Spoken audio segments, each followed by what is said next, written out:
क्या आप जानते हैं, दुनिया का सबसे बड़ा फातेह अकेला मरा। सिकंदर आज़म ने यूनान से हिंदुस्तान तक सल्तनतें फतह की। बादशाह झुके, फौजें हारें, मगर जूं जूं ताकत बढ़ी, दोस्त कम होते गए, गुरूर आया।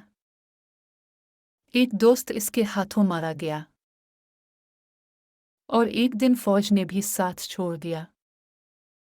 बाबुल में बीमारी ने आ लिया।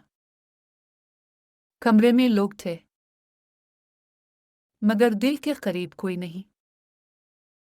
सिकंदर ने कहा, मेरे हाथ बाहर रखना ताकि दुनिया देखे। फातेह भी खाली हाथ जाता है।